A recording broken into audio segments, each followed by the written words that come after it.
Hello అండి. అందరికీ hi. అందరూ ఎలా ఉన్నారు? నేనైతే చాలా బావున్నా. మీరు కూడా బావుండాలని కోరుకుంటున్నాను. ఇదైతే ఆఫ్టర్‌నూన్ వ్లాగ్ అయితే షేర్ చేస్తున్నాను.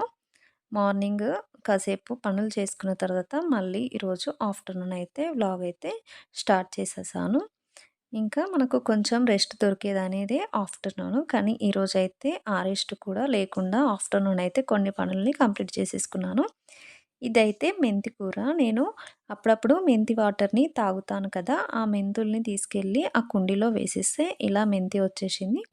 దీనినైతే పప్పులో వేసేద్దామని కట్ చేశాను.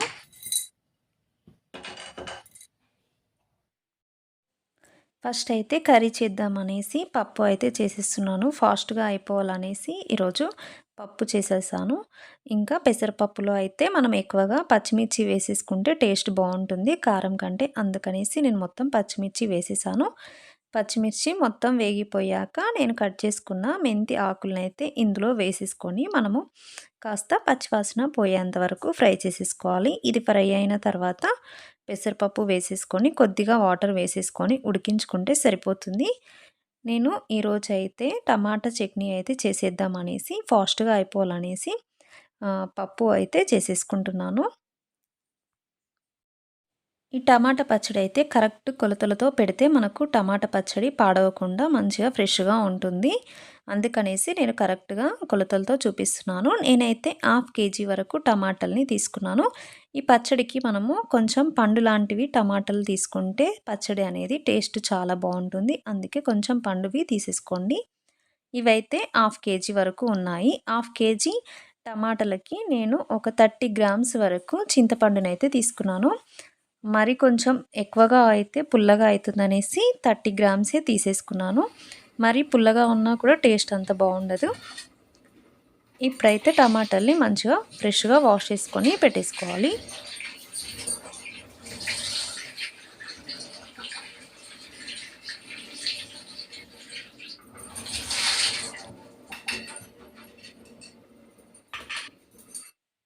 టమాటాలకి తడి ఉంటే చట్నీ తొందరగా పాడైపోతుంది. అందుకనేసి మనం ముందుగా మంచిగా తడి లేకుండా టమాటాని తుడిచేసుకొని కొంచెం ఫ్యాన్ కింద ఆరబెట్టేసుకొని పచ్చడి ప్రిపేర్ చేసేసుకుంటే కొద్దిగా ఎక్కువ రోజులు నిల్వ ఉంటుంది. ఇది మరీ ఎక్కువ రోజులేం నిల్వ ఉండదు.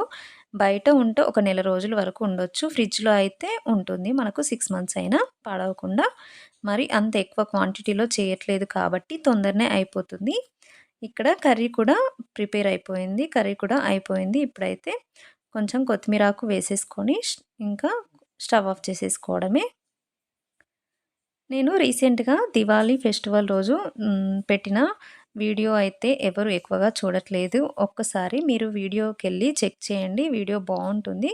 మీకు నచ్చుతుందనేసి అనుకుంటున్నాను. ఎవరైనా చూడకపోతే ఒక్కసారి దివాళీ ఫెస్టివల్ వ్లాగ్ అయితే చూసేయండి. ఇక్కడ పచ్చడి కోసమైతే కొద్దిగా ఆవాలు, మెంతులనైతే వేయించుకున్నాను.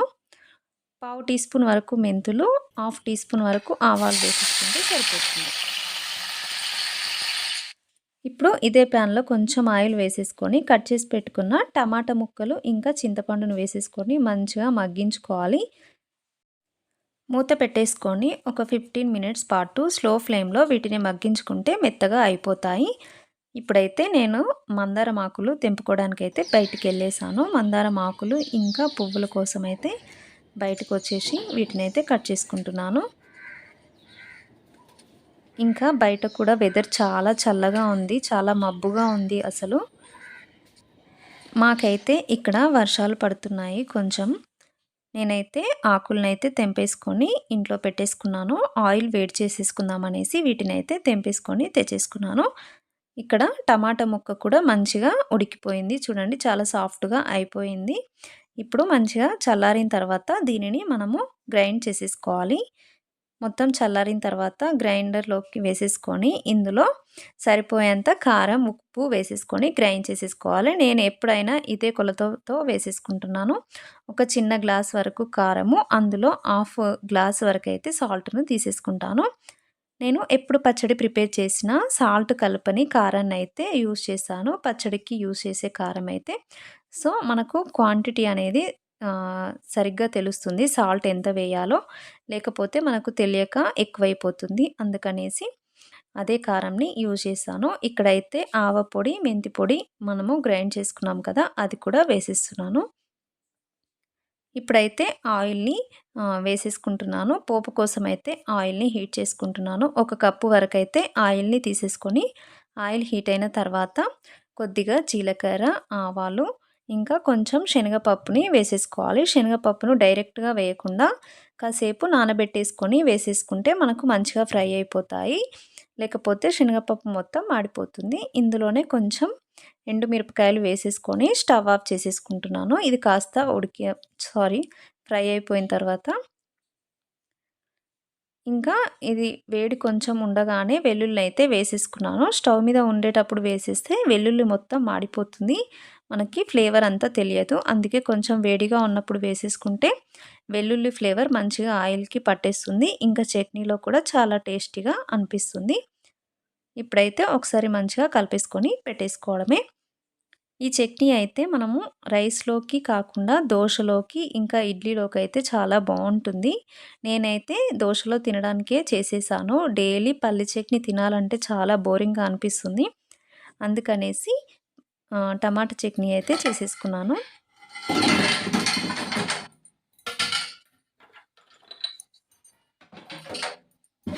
కుకింగ్ అంతా కంప్లీట్ అయిపోయిన తర్వాత కిచెన్ అయితే నీట్‌గా సర్దుకోవాలి కదా!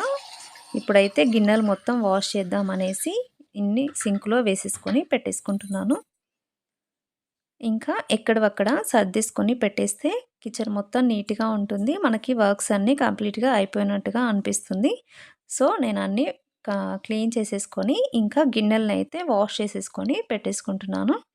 సింక్‌లో అస్సలు గిన్నెలు ఉండొద్దు. ఇలా వర్షాలు పడుతున్నప్పుడైతే ఇంకా అస్సలే ఉండొద్దు. చిన్న చిన్న దోమలొస్తాయి. ఇంకా కిచెన్ మొత్తం మెస్సీ మెస్సీగా ఉంటుంది. కొంచెం డ్రైగా ఉండేలాగా చూసేసుకోవాలి.